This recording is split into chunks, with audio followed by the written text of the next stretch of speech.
আপনারা দেখছেন সুস্থ থাকুন, সুস্থ রাখুন। ছিল নিজের গ্রাম, নিজের দেশ, নিজের এলাকা।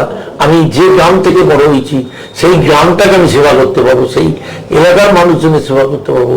আমি জানি না আমি কতটা মানুষকে পরিষেবা দিতে পেরেছি, কিন্তু আমি অন্তত মনের দিক দিয়ে এই জায়গায় স্যাটিসফাইড যে আমি গ্রামকে দিতে পেরেছি।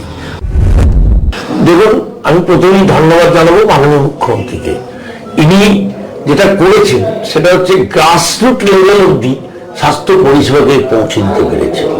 আমি যখন 87 সালে প্রথম তারকেশ্বরে নার্সিং করেছিলাম, আমি কোনোদিনও স্বপ্নেও ভাবিনি যে আজকে তারকেশ্বরের মুখে পেশেন্টরা এসে আইসিইউ পরিষেবা পাবে, স্বাস্থ্যসাথী কার্ডের বিনিময়ে বিনা পয়সায় অঙ্কোলজি পরিষেবা পাবে বা ডায়ালিসিসের সুযোগ পাবে। এই যে সুযোগটাকে পৌঁছে দিয়েছেন তিনি হচ্ছেন আমাদের মাননীয় মুখ্যমন্ত্রী, তার নতুন স্বাস্থ্যনীতির উদ্যোগে। স্বাস্থ্যই সম্পদ, কিন্তু তা রক্ষা করার সঠিক উপায় আমরা অনেকেই জানি না। সংবাদ শিরোনাম পত্রিকা আয়োজিত জনপ্রিয় অনুষ্ঠান সুস্থ থাকুন, সুস্থ রাখুন, বিশিষ্ট চিকিৎসক ও বিশেষজ্ঞদের কাছ থেকে জানুন সুস্থ থাকার সহজ উপায়। Powered by Asha nursing home, Rampurhat, Birbhum. আর এমন একজনকে পেয়েছি এবং তারকেশ্বরে সেই নার্সিংহোম দেখতে দেখতে প্রায় 35টা বছর পার হয়েছে। ডাক্তার জয়দীপ কোলে তারকেশ্বর সেবা হসপিটালের কর্ণধার হলেও শুধু হুগলি জেলায় নয়, সারা বাংলার বিভিন্ন জায়গায় পরিচিতি কোন দিক থেকে? মানুষের পরিষেবা। তিনি যেটা ছোট থেকে ভেবেছিলেন যে মধ্যবিত্ত মানুষ যারা রয়েছে, যারা গরিব মানুষ, যারা চিকিৎসা বড় টাকায় করতে পারে না, তাদের জন্য একটা নার্সিংহোম বা হসপিটাল তৈরি হবে। বিভিন্ন জায়গায় আজকে গেলে দেখতে পাওয়া যায় বিভিন্ন জায়গায় ঝকঝকে নার্সিংহোম, সেবা হাসপাতাল ঝকঝকে। হ্যাঁ, হয়তো বিল্ডিং এর দিকে ঝকঝকে নয়, আলোয় ঝকঝকে নয়, সাধারণ মানুষ বলছে পরিষেবায় সেবা হসপিটাল তারকেশ্বরের মুখে মানুষের মধ্যে একটা অনবদ্য পরিষেবা দিয়ে চলেছে। আমরা কর্ণধারকে পেয়েছি, ব্যস্ততম জীবন। স্যার নমস্কার। নার্সিংহোম 39 বছর, কিন্তু ডাক্তারের পেশায় আপনার আরো বেশি, দেখতে দেখতে অনেকটা সময় অতিক্রম। ছোট থেকেই একটা অন্যরকম মানুষের কাছে বার্তা ছিল, মানুষের হয়ে কাজ করবেন। কেমন লাগছে আজকে? দেখুন, অনেকে মাঝে মাঝেই বলে যে আর ডাক্তারই ভালো লাগে না। আমি কিন্তু তা মনে করি না। আমার বয়স হচ্ছে 72 বছর। আমি প্র্যাকটিস করছি নিয়ারলি আপনার 82 থেকে তাহলে 44 ইয়ার্স। নার্সিংহোমও করছি। আমার আগে একটা অন্য নার্সিং ছিল, 5 বছর করে এখানে 39 ইয়ার্স নার্সিংহোম প্র্যাকটিস করছি। আমি ভালোই আছি, 24 ঘন্টাই খাটি। এটাই আমার ধ্যান জ্ঞান, মানুষের সাথে কাজ করা, মানুষের সেবা করা। শুধু ডাক্তারই না, সমাজ জীবনের আরো অনেক অ্যাক্টিভিটির সাথে আমি যুক্ত আছি। বিভিন্ন সময় বিভিন্ন সংগঠনের মানে শক্ত মজবুত করে একটা বদ্ধপরিকর যেটা থাকে, যেন সংগঠনকে চালানোর জায়গা। ছোটবেলা থেকে রাজীব পড়াশুনো, তারপর ডাক্তারের জায়গা, প্রতিটা জায়গায় একটা লিডার হিসেবে কিন্তু আপনাকে দেখতে পাওয়া গেছে এবং সব জায়গাটায় আপনি সফল। এই জায়গাটা কেমন ভাবে দেখছেন? দেখুন, আমার একটা জিনিস সবসময় মনে হয় যে জীবনে কিছু করতে হবে। এবং অনেকে আছে কি হবে, আমি ছাত্র জগতে রাজনীতি করেছি, সবসময় ফোরফ্রন্টে কাজ করেছি। আমি তারপর যখন চাকরিতে ঢুকেছি, প্রথমে জুনিয়র ডাক্তার ফ্রন্টেও কাজ করেছি, সেখানেও লিডারশিপে ছিলাম। তারপর যখন চাকরিতে এলাম তাতেও লিডারশিপে ছিলাম। পরবর্তীকালে যখন চাকরি ছেড়ে প্র্যাকটিসে আইএমএতে এলাম, তখন আইএমএ স্টেট লিডারশিপে ছিলাম। এখন আমি আইএমএর তো প্রেসিডেন্ট আছি তারকেশ্বর ব্রাঞ্চে। এ বাদেও আমাদের যে nursing home progressive hospital and nursing home association আছে, আমি তার জেলার প্রেসিডেন্ট এবং সারা রাজ্যের ভাইস প্রেসিডেন্ট। আমার মনে হয় পদটা বড় না, বড় কথা হচ্ছে আজকে এই যে নার্সিংহোমগুলো অনেক বলার আছে, কিন্তু সব নার্সিংহোমগুলোকে একটা ছাতার তলায় আমি আনতে পেরেছি। আগে কি ছিল, একে অপরে কাদা ছুটতো, এ করতো। আমার শুধু তারকেশ্বর এবং হুগলি জেলা আজকেই আমরা আমাদের বিভিন্ন সমস্যা নিয়ে বসবো। এই যে সব নার্সিংহোমগুলোকে, এস্টাবলিশমেন্টগুলোকে ছাতার তলায় আমি আনতে পেরেছি, এই আমার লিডারশিপ কোয়ালিটিটার জন্য। বিভিন্ন সময় বিভিন্ন সংগঠন সামলে এসেছেন, কিন্তু বেসরকারি নার্সিংহোম মানেই মানুষের কাছে একটা অনেক সময় ভীত কাজ করে যায় যে আদৌ রোগী সুস্থ হতে পারবে, রোগী সুস্থ হতে পারলেও টাকার পরিমাণটা কতটা বেড়ে যাবে, কারণ এখনো প্রতিটা মানুষের গ্রাম বাংলার দিকে মেডিক্লেমের উপর অতটা ভরসা হয়নি, কারণ স্বাস্থ্যসাথী কার্ড সেখানেও এসে ভর্তি হচ্ছে, স্বাস্থ্যসাথী কার্ডের পরিষেবা পাচ্ছে। সেই জায়গায় দাঁড়িয়ে বেসরকারি নার্সিংহোমের স্বাস্থ্যসাথী পরিষেবা, এটা নিয়ে একসময় বিভিন্ন দুর্নীতির অভিযোগ উঠেছে। আপনি প্রোগ্রেসিভ নার্সিংহোম অল বেঙ্গল অ্যাসোসিয়েশনের ভাইস প্রেসিডেন্ট, এই জায়গাটাকে কতটাকে শক্ত করছেন? দেখুন, আমি প্রথমেই ধন্যবাদ জানাবো মাননীয় মুখ্যমন্ত্রীকে। ইনি যেটা করেছেন সেটা হচ্ছে গ্রাসরুট লেভেল অবধি স্বাস্থ্য পরিষেবাকে পৌঁছে দিতে পেরেছে। আমি যখন 87 সালে প্রথম তারকেশ্বরে নার্সিংহোম করেছিলাম, আমি কোনোদিনও স্বপ্নেও ভাবিনি যে আজকে তারকেশ্বরের বুকে পেশেন্টরা এসে আইসিইউ পরিষেবা পাবে, স্বাস্থ্যসাথী কার্ডের বিনিময়ে বিনা পয়সায় অঙ্কোলজি পরিষেবা পাবে বা ডায়ালিসিসের সুযোগ পাবে। এই যে সুযোগটাকে পৌঁছে দিয়েছেন তিনি হচ্ছেন আমাদের মাননীয় মুখ্যমন্ত্রী, তার নতুন স্বাস্থ্যনীতির উদ্যোগে। হ্যাঁ, এটা ঠিক যে সব জায়গাতেই যেমন থাকে, মানে কিছু ভালো মানুষের মধ্যে কিছু দুর্নীতিগ্রস্ত লোক লুকিয়ে থাকে, তেমনি আমাদের মধ্যেও আছে। আমরা সবসময় বলছি, গভর্নমেন্টকেও বলেছি, মাননীয় প্রিন্সিপাল সেক্রেটারির সাথে আমরা যখন আলোচনায় বসি আমরা বলেছি যে আপনারা যদি কোনো লোক দুর্নীতিগ্রস্ত থাকে তাদের শাস্তি দিন, কিন্তু স্কিমটাকে বন্ধ করবেন না বা স্কিমের জন্য কোনো টাকা বন্ধ করবেন না। এটা ঠিক, আমরা চেষ্টা করছি, মাঝে মাঝে কিছু কিছু ভুলভ্রান্তি থাকলে আমরা সেটা সংশোধনের চেষ্টা করছি, এবং যাতে করে স্বাস্থ্যসাথী কার্ডটা চালিয়ে যাওয়া যায়। এবং তার একটা সুবিধা হচ্ছে কি, মানুষ বিনা পয়সায় স্বাস্থ্য পরিষেবাটা পাচ্ছে। আমার এখানে ধরুন প্রায় মোর দেন 90% রুগী কিন্তু স্বাস্থ্যসাথী কার্ডে পরিষেবাটা পায়। আমি বামফ্রন্ট আমলে একটা সংগঠনের বড় সংগঠনের সাথে যুক্ত ছিলেন, সেখানে এখন রাজ্য সরকার, এই রাজ্য সরকারের আমলেও রয়েছেন।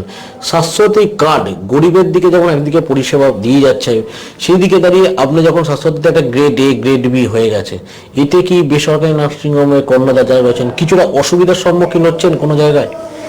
না, ধরুন আমরা একটা জায়গায় দাবি করেছি যে গ্রেডেশনগুলো তুলে দেওয়া, কিন্তু ব্যক্তিগতভাবে আমি মনে করি যে গ্রেডেশন একটা থাকলেই বোধহয় ভালো, কারণ সবার সমান সুযোগ নেই।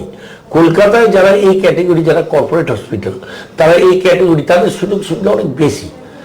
আমি বলবো যে তারা কিন্তু কেবলমাত্র এই ক্যাটেগরিতে যেসব বড় বড় প্যাকেজ আছে, হার্টের অপারেশন বা এগুলো করছে, কিন্তু আজকে আমাদের গ্রাম বাংলাতেও কিন্তু এই ক্যাটেগরি হসপিটাল আস্তে আস্তে তৈরি হচ্ছে, এবং আমি নিজেও বি ক্যাটেগরিতে আছি।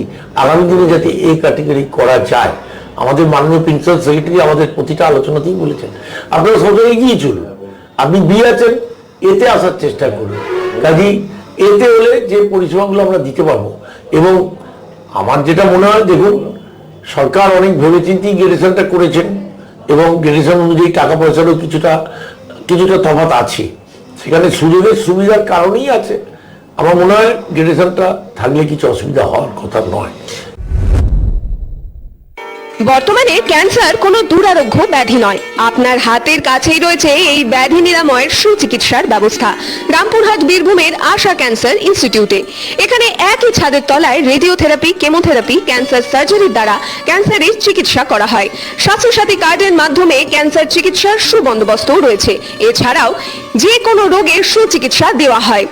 ঠিকানা new hospital road, Rampurhat, Birbhum. যোগাযোগ 9332639862। গৃহসজ্জার অন্যতম আকর্ষণ নানান ডিজাইনের মার্বেলের মেঝে, দেওয়াল ও ওয়াল ফ্রেস্কো, যার জন্য আপনাকে অবশ্যই আসতে হবে নদিয়া টাইলস এন্ড মার্বেলে। এখানে পাবেন জনসন, কাজারিয়া, ইতালিও ও সিম্পল মতো কোম্পানির ব্র্যান্ড, যা আপনার বাড়িকে করে তুলবে সকলের চোখে আধুনিক ও আকর্ষণীয়। আমাদের ঠিকানা গঙ্গনি, বাতকুল্লা, নদিয়া। যোগাযোগ 9932972003 7001 504। পশ্চিম মেদিনীপুরের অন্যতম সিবিএসই বোর্ডের অন্তর্ভুক্ত উচ্চ মাধ্যমিক কোয়েড স্কুল আনন্দ ইন্টারন্যাশনাল স্কুল।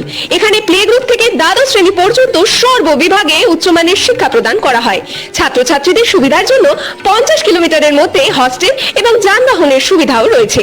আপনার সন্তানের উজ্জ্বল ভবিষ্যৎ গড়ে তুলতে পারে আনন্দ ইন্টারন্যাশনাল স্কুল। বর্তমানে 2026 ও 27 বর্ষের ভর্তি চলছে। আমাদের ঠিকানা কাবিলপুর, দেবরা, পশ্চিম মেদিনীপুর। যোগাযোগ নাম্বার 8337860808 এবং 8016050738। উত্তর 24 পরগনার মৎস্যলন্দপুর এবং পার্শ্ববর্তী এলাকার বাসিন্দাদের জন্য উন্নত পরিকাঠামো এবং মানবিক পরিষেবার যুক্ত তপবন নার্সিং হোম একটি অত্যন্ত নির্ভরযোগ্য স্বাস্থ্যসেবা কেন্দ্র হিসেবে পরিচিত। স্বাস্থ্যসাথী কার্ডের মাধ্যমে চিকিৎসা ও অপারেশনের সুবিধা পাওয়া যায়। এছাড়া বিভিন্ন প্রকার সার্জারি, এছাড়া ইসিজি, বিভিন্ন রক্ত পরীক্ষা, আল্ট্রাসোনোগ্রাফি, ইকোকার্ডিওগ্রাফি, ডিজিটাল এক্স-রে প্রভৃতি বিভিন্ন প্রকার পরীক্ষা নিরীক্ষাও করা হয়। আমাদের ঠিকানা তেতুলিয়া রোড, মৎস্যলন্দপুর, উত্তর 24 পরগনা। যোগাযোগ 9475754352। প্রতিদিনের একঘেয়েমি সরিয়ে রেখে রঙিন প্রকৃতির কোলে প্রকৃতির সঙ্গে কয়েকটা দিন কাটিয়ে শরীর ও মনটাকে একটু হালকা করতে চলে আসুন রিসার্চ ত্রিমূর্তি। আমরা আপনাদের সকল প্রকার পরিষেবায় সব সময় প্রস্তুত। আমাদের ঠিকানা উত্তর ধূপঝোড়া রোড, মূর্তি, পশ্চিমবঙ্গ 735206। যোগাযোগ 706-3350-501-9382438967। শারীরিক সুস্থতায় চাই স্বাস্থ্যকর খাদ্যাভ্যাস, আর তার জন্য সুনামের সঙ্গে উন্নত গুণমান, পুষ্টিকর, সুস্বাদু বিভিন্ন প্রকার চাল উৎপাদনে অন্যতম নাম আগরওয়াল মডার্ন রাইস মিল। আমাদের ঠিকানা হরিশ্চন্দ্রপুর, মালদা, পশ্চিমবঙ্গ। যোগাযোগ 9434055205 এবং 9734120084। হোয়াটসঅ্যাপ 9733063668। উন্নতমান পুষ্টিগুণ সম্পন্ন, সুস্বাস্থ্যকর এবং সুস্বাদু চাল প্রস্তুতকারী অন্যতম সংস্থা মিসবা অ্যাগ্রো প্রোডাক্ট। উন্নত মানের ধান থেকে চাল প্রস্তুত করতে আমরা উন্নত প্রযুক্তির মেশিন ব্যবহার করে থাকি। আপনার প্রতিদিনের খাদ্য তালিকায় অবশ্যই রাখুন মিসবা অ্যাগ্রো প্রোডাক্টের পুষ্টিগুণ সম্পন্ন সুস্বাদু চাল। যোগাযোগ করুন বর্ধমান রোড ভায়া বাহলানপুর, বাটলান, হুগলি। যোগাযোগ নম্বর 7001119580। এ মার্ট, গোবিন্দপুর, দাঁতপুর, হুগলি ও কলেজ মোড়, ধনিয়াখালী, হুগলি। শপিং এর স্টাইল, দামে স্মাইল। একই ছাদের তলায় বড় থেকে ছোটদের পোশাক ও অন্যান্য সামগ্রী সুলভ মূল্যে পেতে আজই যোগাযোগ করুন 9892628243। সাধারণ মানুষের জন্য স্বাস্থ্য পরিষেবার অন্যতম বিশ্বস্ত প্রতিষ্ঠান ও অত্যন্ত ভরসার জায়গা মালদার জনসেবা health clinic and nursing home. Malda এবং আশেপাশের এলাকার বাসিন্দাদের সুবিধার্থে এখানে স্বাস্থ্যসাথী কার্ডের সুবিধা সহ আপনি পাবেন 24 ঘন্টা এমার্জেন্সি পরিষেবার ব্যবস্থা, প্যাথোলজিক্যাল পরীক্ষার সুলভ ব্যবস্থা, ওপিডি, আইপিডি, ওটি, আইসিইউ, এইচডিইউ এবং এসি কেবিনের পরিকাঠাম। আমাদের ঠিকানা NH 34, গাবগাছি, যদুপুর, মালদা 731103। যোগাযোগ 961429782999/78129/0351222204352।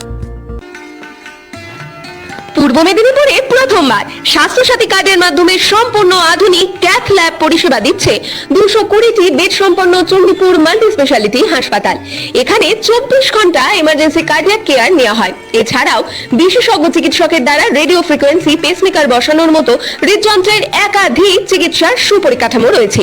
এ গ্রেডেড হাসপাতালে নগদ মূল্য ছাড়াও যে কোনো স্বাস্থ্য বীমার দ্বারা চিকিৎসা পরিষেবা পেতে চলে আসুন চণ্ডীপুর মাল্টি স্পেশালিটি হাসপাতালে। আমাদের ঠিকানা চণ্ডীপুর মাঠ, চণ্ডীপুর, পূর্ব মেদিনীপুর, চণ্ডীপুর থানার ঠিক বিপরীতে। যোগাযোগ নাম্বার 7278843221, 7797998405 এবং 95। সেবা ও সুস্থতার এক নির্ভরযোগ্য প্রতিষ্ঠান মালদা অ্যাপোলো নার্সিং হোম। আমাদের বিশেষত্ব অভিজ্ঞ চিকিৎসকদের সুপরামর্শ, 24 ঘন্টা এমার্জেন্সি, উন্নত মানের আইসিইউ, সংবেদনশীল সেবা এবং 24 ঘন্টা ডক্টর অন কল ব্যবস্থা। আপনার সুস্থতাই আমাদের একমাত্র অঙ্গীকার।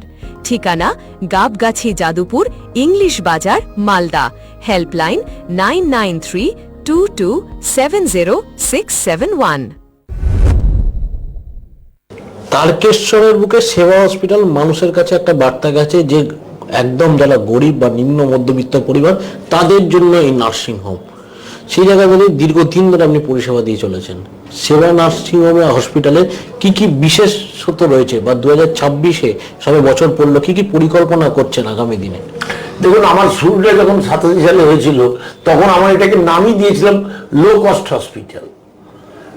হঠাৎ আমার কিছুদিন চলার পর মনে হলো যে ব্যক্তি মালিকানা সবসময় আমাদেরকে মুনাফার দিকে এগিয়ে দেবে। আমি সেই সময় করলাম কি, কিছু এলাকার যারা সচেতন মানুষজন, তার মধ্যে কিছু আইনজীবী আছেন, কিছু বুদ্ধিজীবী লোক আছেন, তাদেরকে নিয়ে আমি একটা সোসাইটি করি এবং দীর্ঘদিন সোসাইটি সেখানে কিন্তু মালিকানা হিসাবে নার্সিংহোম চালিয়েছে এবং এছাড়াও একটা খেলার মাঠ, একটা nursing school, self help group এগুলো তৈরি করেছে। এতে কি সুবিধা ছিল, আমি সেখানে বেতনভুক হওয়ার ফলে আমার মধ্যে কিন্তু এই যে মুনাফা তৈরির প্রবণতাটা কিন্তু আসতে পারেনি। আজও আমি নার্সিংহোম যে চালাই, এখান থেকে আমি একদম চেকে টাকা বেতন হিসেবে নিই, এটাতে আমি কোনোদিনও মুনাফা হিসেবে ভাবিনি। আগামী দিনে আমি যেটা ভাবছি যে আজকে যদি আমরা আইসিসিউ বা এই বিভিন্ন পরিষেবাগুলো আরো বেশি করে চালাতে পারি, তাহলে বেশি মানুষ উপকৃত হবে এবং আমরা আরো বেশি মানুষকে সুযোগ দিতে পারবো। আমার শুধু বা আমাদের শুধু একটাই আবেদন আছে যে স্বাস্থ্য দপ্তর যেন স্বাস্থ্যসাথীটাকে কোনো সময় বন্ধ না করে বা কমিয়ে না দেয়। স্বাস্থ্যসাথী থাকলে মানুষের স্বাস্থ্য থাকবে এবং সাধারণ খেটে খাওয়া গরিব মানুষ, এর আগেও কিছু কিছু প্রকল্প ছিল, কেন্দ্রীয় সরকারের RSBI ছিল, তার আগে প্রসূতি মায়েদের জন্য আমাদের ছিল আয়ুষ্মতি প্রকল্প ছিল। আমি আবেদন করব সরকারকে প্রসূতি মায়েদের দিকটা ওনারা যেন বিশেষভাবে ভাবেন। আজকে প্রসূতি মায়েদের সুযোগটা স্বাস্থ্যসাথী বন্ধ করে দেওয়া হয়েছে। আমি সর্বস্তরে আবেদন রাখছি যাতে প্রসূতি মায়েরা অ্যাটলিস্ট এই স্বাস্থ্যসাথী কার্ডে সুযোগটা পায়। এবার স্যার ওয়েদার চেঞ্জ হচ্ছে, মানুষের এখন জ্বর সর্দি কাশি একটা প্রতিদিনের রোগ লেগে থাকছে, ওয়েদার চেঞ্জ হচ্ছে, এখন মানুষ কি কি সচেতন হবে যদি দু চারটে টিপস আপনার থেকে।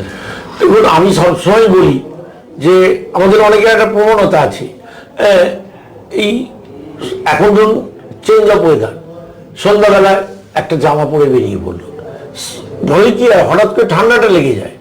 মানে এই বছরটা পার্টিকুলারলি আপনার দিনের ওয়েদার এবং রাতের ওয়েদারের মধ্যে অনেক ফ্লাকচুয়েশন আছে এবং শীতটাও অনেক বেশি পড়েছিল। আগামী দিনে আমাদের কাছে যা বার্তা আছে সেটা হচ্ছে গরমটাও বেশি পড়বে, হয়তো এরকমই প্রাকৃতিক পরিবর্তন হচ্ছে।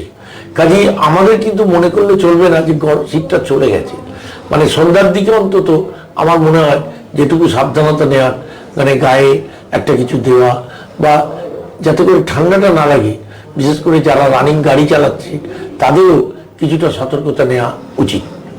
তারকেশ্বরে আপনার জন্ম, সেইখানে কি কোনো জায়গায় কি একটা মাটির টান যে তারকেশ্বরে এই নার্সিংহোম? আপনি তো চাইলে বাংলার প্রতিটা কোনায় কোনায় আপনার পরিচিতি, চাইলে তো অন্য জায়গাতেও এই নার্সিংহোম হতে পারতো, বা এই ধরনের কোনো ভাবনা চিন্তা থেকে তারকেশ্বরেই কেন করা? দেখুন, আমার একটা কথা হচ্ছে কি, আমি বেসিক্যালি ম্যাথমেটিক্সের ছেলে।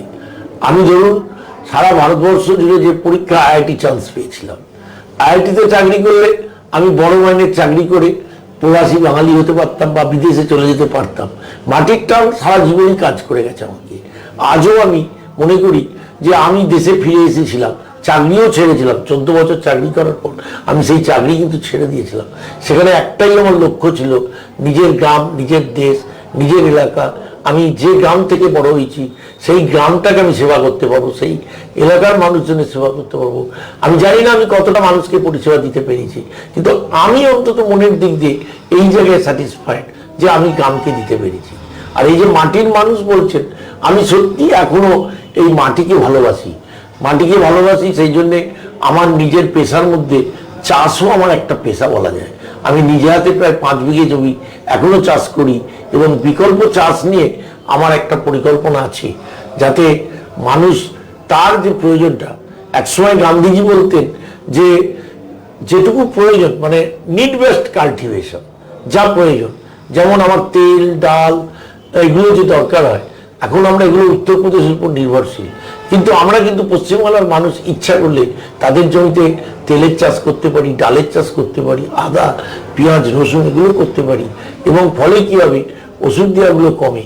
সরকার বলেছে চেষ্টা করতে হবে যাতে এই ওষুধ দেওয়া ফসলগুলো আমাদের খেতে না হয়, আমরা যাতে নিজেদের প্রয়োজনে ওষুধমুক্ত সবজি পেতে পারি। এটার উপরেও আমার কিন্তু একটা মানে আগ্রহ আছে। আমি এবারেই বলেছিলাম এডিও সাহেবকে যে বিকল্প চাষ নিয়ে একটা ডকুমেন্টারি যদি আমরা করতে পারি, মানুষকে বোঝাতে পারি। একদিকে ডাক্তার, একদিকে পরিবার, একদিকে বিভিন্ন পরিষেবায় আপনি নিজে হাতে হস্তক্ষেপ করে সামলান। সারাদিনের 24টা ঘন্টা সময়টা কিভাবে ভাগ করেন? না, আমি এই যে দেখছেন আমার একটা কাজের গোছা আছে, আমি দিনের প্রথমেই সমস্ত কাজগুলো গোছাতে লিখে ফেলি। তারপর এই কাজের মধ্যেও আবার দিনের কোন সময় আজ আমি কখন কি করবো, আমার কিন্তু সব টাইম শিডিউল ভাগ করা আছে। মানে আমি হট করে কেউ আমাকে কিছু বললেই দেখুন আজকেও আমি কখন কি করবো তা কিন্তু সাজানো আছে। ফলে কি হয়, টাইমটা আমি কিন্তু দিনের শুরুতে একদম সকালবেলা ভেবে নিই যে কখন আমি কি করব। ফলে কি হয়, আমি প্রত্যেকটা মানুষকে বলি যে ডায়েরি মেনটেন করো, এবং তুমি যদি আগেই ভাগ করে নাও তাহলে কিন্তু তোমার কাজটা করতে কিছু অসুবিধা হবে না। স্যার আরেকটা জিনিস খুব প্রশ্ন, আপনি আগেকার দিনের লোক, এখনকার সমাজে হয়ে গেছে একটা বড় হোর্ডিং থাকবে, বিভিন্ন জায়গায় একটা বড় বড় পোস্টার মানুষ দেখবে, এই জায়গাটা থেকে আপনি একটু বিরত থাকেন বলা যায়। মানে আপনি পছন্দের জিনিসের মধ্যে এটা খুব একটা পছন্দ করেন না, কিন্তু সময়ের সাথে তাল মিলিয়ে চলতে গেলে কিছুটা হয়তো মানানসই বা আপনাকে মেনে নিতে হয়, সেটা কতটা মানছেন? না, আমি এটা বিশ্বাস করি যে দেখুন যুগ যেভাবে চলবে পরিবর্তনকে আমরা মেনে নিতে হবে। আমি নিজেও বুঝি, আমার ধরুন আগে যে বিল্ডিংগুলো ছিল, আমার মনে হয় 6 মাস বাদে এই বিল্ডিং আর চিনতে পারবেন না। আমিও ফ্রন্ট ডেকোরেশনের কথা ভাবছি, আমিও কাউন্টার ডেকোরেশনের কথা ভাবছি। মানুষ যা চায়, মানুষের চাহিদার সাথে নিজেকে কিন্তু অ্যাক্টিভেটাইজ করতে হবে। কখনো জেদ ধরে পুরনো কালচার নিয়ে বসে থাকলে চলবে না। যুগের সাথে পরিবর্তন হয়েছে, আমিও সেই পরিবর্তনের অঙ্গীকারবদ্ধ, এবং আগামী দিনে আমাদেরও সেভাবে চলতে হবে। কারণ মানুষ যদি আপনাকে অ্যাকসেপ্ট না করে তাহলে আপনার তো সেখানে অস্তিত্বের কোনো দাম রইল না। কাজে মানুষ যা চাইছে সেটাকে মেনে নিতে হবে, এবং যুগের সাথে সেই পরিবর্তনটাকে নিজেকেও মানতে হবে। তারকেশ্বরবাসীর উদ্দেশ্যে কি বার্তা থাকবে? আমি সবসময় তারকেশ্বরবাসীকে বলি যে তোমরা কম্পেয়ার করো, স্বাস্থ্য সবাই দিচ্ছে, তুমি যেখানে ভালো পরিষেবা পাবে, যেখানে একজন ডাক্তার 24 ঘন্টা থাকবে, যেখানে অনেকটা কম পয়সায় তোমরা দিতে পারবে, আমি বলবো যে মানুষজন সেখানে অ্যাকসেপ্ট করবে। কারণ বহু প্রতিষ্ঠান তারকেশ্বরে গজাচ্ছে, অনেক রকম ম্যাল প্র্যাকটিস আছে, আমাদের মধ্যেও ভালো মন্দ সব রকম লোক আছে। একরকম বলে আর এক রকম পয়সা দিয়ে বিল করে তাকে হয়তো ছাড়ছে। ফলে কি হচ্ছে, যে তারা যখন ছুটি করছে তখন তারা একটা বিপদের মধ্যে পড়ছে। আমরা আজকেই মিটিংয়ে বসবো, আমাদের স্বাস্থ্য দপ্তর থেকে, বিশেষ করে সিওএইচ থেকে বারবার বলছেন আপনি যা টাকা নেবেন সেই টাকাটা কিন্তু আপনি নোটিশ বোর্ডে টাঙিয়ে রাখুন, তার পরিবর্তন করতে পারবেন না। আপনি এক বলবেন আর 1 পয়সা নেবেন না। আমরা সেটা নার্সিংগুলোকে বলেছি যে এটা কিন্তু আমাদের মেনে চলতে হবে। সেই জন্যে আমরা সকলকে বলেছি যে আপনার যা যা প্যাকেজের যা যা চাহিদা, যা যা বেড ভাড়া বা ছন্ন ছন্ন করে ভাগে ভাগে নিলে হবে না। সিওএইচ সাহেব বলেছেন, ডিএইচএস সাহেব বলেছেন যে আপনারা একটা ফিক্সড জিনিস করুন, যাতে মানুষ দেখে বুঝতে পারে যে আমি এই জিনিসটাকে অ্যাকসেপ্ট করতে পারবো কিনা, সেই দেখে সে ভর্তি হবে। আমি তারকেশ্বরবাসীকে বলবো যে আপনারা যখনই কোনো প্রতিষ্ঠানে যাবেন তখন সেইটা মিলিয়ে নিয়ে আপনার যা সাধ্য সেইটাতে মেনটেন করে আপনি সেখানে যাবেন। তাহলে কি হবে, পরবর্তীকালে বা ছুটির সময় আপনার প্রবলেম হবে না। এটাই আমরা চাইব। অসংখ্য ধন্যবাদ স্যার। সেবা নার্সিংহোমের কর্ণধার ডাক্তার জয়দীপ কোলে দীর্ঘদিন ধরে এই পরিষেবার সাথে মানুষের পরিষেবা দিয়ে চলেছেন। তিনি স্বপ্ন দেখেছিলেন মানুষের পরিষেবা দিয়ে যাবে। আজকে তারকেশ্বরের মানুষের মুখে একটাই আওয়াজ যে সেবা হসপিটাল শুধু নামে নয়, তো গ্রিন হসপিটালে কিন্তু সত্যি সত্যি ঘরোয়া পরিষেবায় সেবা দিয়ে চলেছেন তিনি বদ্ধপরিকর। তিনি বলছেন এই ভালোবাসায় যদি মানুষের কাছে থাকে, যুগের সাথে তাল মেলাতে হচ্ছে, কিন্তু মানুষ যেটা চাইছে আগামী দিনে বৃহত্তর পরিষেবা আরো তিনি দিতে বদ্ধপরিকর হবেন এই তারকেশ্বরের বুকে। কারণ তারকেশ্বর তার জন্মভূমি, মাতৃভূমির টান রয়েছে, সেই টানেই কিন্তু তিনি আরো পরিষেবা দিতে মানুষের কাছে অঙ্গীকারবদ্ধ। আপনারা দেখছেন সুস্থ থাকুন, সুস্থ রাখুন। স্বাস্থ্যই সম্পদ, কিন্তু তা রক্ষা করার সঠিক উপায় আমরা অনেকেই জানি না। সংবাদ শিরোনাম পত্রিকা আয়োজিত জনপ্রিয় অনুষ্ঠান সুস্থ থাকুন, সুস্থ রাখুন, বিশিষ্ট চিকিৎসক ও বিশেষজ্ঞদের কাছ থেকে জানুন সুস্থ থাকার সহজ উপায়। Powered by Asha nursing home, Rampurhat, Birbhum. চোখ রাখুন প্রতি শনিবার 1:35 মিনিটে আপনার প্রিয় চ্যানেল সোনার বাংলা টিভিতে। সোনার বাংলা, আমার সোনা।